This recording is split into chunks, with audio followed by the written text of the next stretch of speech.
What is happening, people? Welcome back to the channel. KG is back, and we're back. It's a day after the transfer deadline day. It's a game. It's a day of the whole City game, and I will be back after the game for the match reaction. So please join me for that.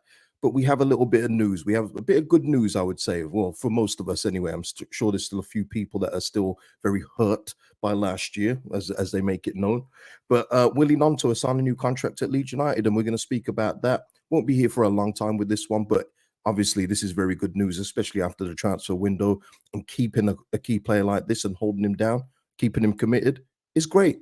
Listen, we'll get into it, but before I do, please like the video, subscribe to the channel, and of course drop your thoughts and comments below if they're sensible. If not, just withhold them from yourself. Keep them to yourself. Malcolm Patrick, John Abbott, and Lee Gladwin, thank you for the super thanks on the last videos. And guys, keep getting your comments in on the transfer deadline day rating video that I did yesterday. I think we went nearly an hour and 25 minutes with that one. So if you haven't watched that one, please go back and watch that one, because that will be all the deadline talk going forward. Now it's all about what this squad does from here on out. It's all about Daniel Farker, all about the players that we have. So we're not going to be speaking about transfer stuff, you know, from now until January. Obviously, we'll warm it up by December when we start thinking about who we can sign, who possibly could leave. But now it's all about this current squad and where we go from here. Ash saying, great to see you, KJ. Hope you're well. I'm good, man. Luke saying, love it when little Willy extends. Yeah, that tweet by the Leeds United account saying Willy extends, that's going to get used. That's going to be used, man. And Ali here, well, we're going to get into that, Ali, in what you've just said there, and you spreading misinformation there. And you again, Ryan, we're going to speak about it. We're going to speak about it. Let's just get into it here, because obviously, you know, the window is closed. Leeds United have obviously had this one in the tuck. They waited until after the window was shut to announce it, which is fair. Okay, you know, it's again that PR stance of, you know, decent window by their standards, or whoever standards, and then you announce a key player signing a new contract. Completely get it, right? So Willy Gnonto signs for 4 more years, so he's committed to the club. And by the way, I just want to know if any of the people that have been saying that he's going to be pushing to move, he's going to leave because Somerville's left, or now he's going to definitely leave because Jorginho's left, he's not going to want to stay here, he's looking for a way out. I wonder if any of you guys will leave comments saying you were wrong. It doesn't happen, so I'm not expecting to see him. But yeah, I wonder if anyone's going to be big enough to say, you know what, I got that one wrong. I don't expect any. Don't worry about it. But look, Russ saying morning, or yeah, listen, Skip, no excuses for Farker not finishing top 2. Yeah, that's all in the video yesterday. This is all about Willy Gnonto and him signing a new deal. So he's signed a new contract now, a new 4-year deal running until December of 2028, which is great news. And this is something that we call for in terms of players that you want to keep, to sign a new contract. And even if it means paying them more money than you can possibly manage in the league below, it just shows a commitment from them, and it shows a commitment from the club to tie him down. So I don't expect Willy Gnonto, even if he has an outstanding start to the season, to go in January. I don't think Leeds United would do that. But if they do, it will be under their control, and we'll speak about that in just a moment. But look, the press release is nothing. There's nothing out, you know, that stands out in it in terms of the announcement. Just saying about his time here so far in the 24-25 campaign, he started every match for Farker's side. He's a constant threat on either wing or centrally, which I think is going to be something we're going to see a lot of this season centrally. Yep, and we look forward to seeing Willy Gnonto in action. But yeah, great news for the club, great news for Willy Gnonto. And the key thing, people, which has been shared around, and yeah, there you go. See, this is what I like, Skip. I like you. That's big on this channel, is it? Accountability, self-accountability. I like that, Skip. I eat humble pie. I thought he'd leave. Chris, who's a member of the channel, I thought Willy would go. I like that. See, there we go. But look, Willy Gnonto, the key thing here, people, and it's something that, even though it's been released to all the local press, because everyone's reported it, whether it's Graham Smith, Adam Pope, and Fabrizio Romano here, there are no exit clauses. Now, listen, we could be all surprised that if he does leave in the future and then it says, oh, actually, there was an exit clause in his deal, then cool, we'll cross that bridge. But at this point, this is being released by the club to say there are no release clauses, which is very good, considering we're not in the Premier League. This is very good. And there'll still be people that will question it. Oh, no, there's release clauses. But I'm going to go with the information we're given. You want information from the club, they don't really give it out. They've given you some here. Why not go with it? And the fact that he's a player the way that he plays and there's no release clause is very, very good business by Leeds. It just means that if he does decide to go or Leeds decide to sell him, it's going to be at our, at our discretion. It's going to be at our request. What we can request the price that we want for Willy Gnonto. We're not going to be tied down to any release clauses or non-promotion release clauses. It's all in our hands. So that's a very, very good thing for the club to get done, considering we're not in the Premier League. I think it's really good. Mick here saying, good to see, good move by the 49ers to settle the debate. Here we are. Hyru, no release clause. I don't buy it. I've learned very quickly to be skeptical with everything Leeds does. There you go. So this is what I mean. And listen, this is nothing against Hyru. There's going to be more people like Hyru than not, but the club don't give the information. If they don't say that there's no release clause, people are going to say, yeah, and there's a release clause in there. There's definitely one in there. They've given the information to say there is no release clause. People are going to say, yeah, no, I don't believe them. There is one. So that's why I say sometimes when clubs come out or people come out and say something, you're damned if you do and you're damned if you don't. It doesn't make a difference. People will believe what they want to believe. So, and that's fair. That's fair. Colin here saying, brilliant news. Yeah. Baby Bremner in the house. Morning, all great news. KG should settle the ship a bit more. Moves for the future. Yeah, definitely. Yeah. Ryan here just talking about him in talking in the interview, and he did say that he's talking about developing consistency and improving his game. And it's like I said to you guys, and obviously this is the case. Willy Gnonto's pretty much said it himself. He's going to enjoy being the main man, whereas before it was Somerville, Jorginho, Willy. It's now Willy. Willy is the main man of the attack. He's going to be the key piece, whether he's playing on the wing, but I think it's more likely to be central. I guess we'll get a taste of that today. Actually, we won't, because Dan James is injured and he'll probably play out wide on the right. But either way, he's going to be a key component of this team going forward. And I think he's going to enjoy that. People talking about these footballers like, oh, my friends left, I'm going to leave. This isn't like school, where, oh, my best friend's left, can I transfer school, mom? No, these are professional footballers, which I think people just overlook sometimes. And he, even though his two best mates have left the club, he's going to be looking at it like, oh, so now I'm the man at the football club. Okay, I'll take that on. And that is exactly what's happened here. So I don't like to always say that when I'm right, but yeah, I'm right. I am right. Yet again, oh no, you can't clickbait the cage. It don't happen often anyway. Often. Uh Jason here saying, I think he means Farker, yeah, but Farker has said he's a star player, which will make him flourish. Yeah, well, I mean, yeah, I mean, to say by default sounds disrespectful, but when you've lost Jorginho, when you've lost Somerville, those are your star players, and they're gone. So who's left to take the mantle? It's going to be Willy Gnonto. With all due respect to Dan James, even though I do think Dan James is decent at this level, he's not a patch on Willy Gnonto when it comes to technical ability, where it comes to drawing players, when it comes to that final decision making. Willy Gnonto is a cut above, so he is the main man. Now, whether he remains that, Ramazani's going to have a case. He's going to want to prove that he's one of the main men. Solomon is going to want to prove to teams above that he is still capable of playing at the top level. There's a nice mix of competition here. Very, very good mix. And it's something that we discussed on the transfer rating video. There is a lot of good players here for Danny Farker to work with. So Willie staying, being the key man, being the key component, being central, I'm all here for it. I'm all here for it. Yeah, he will take up the mantle. Absolutely. Absolutely. And Luke here saying he performed well when he was a key man in the Prem. That season, to be fair, to him, excited to see what's to come. Luke, that was butchered, Luke. But I do understand what you're saying, and I think people forget that. I do. I think people forget how good he was in the Prem. He was easily in that time when he first joined. He was easily the best player in the bottom half of the table. And you're talking of 20 teams, being the best player in the bottom half, and then he got that injury on international duty.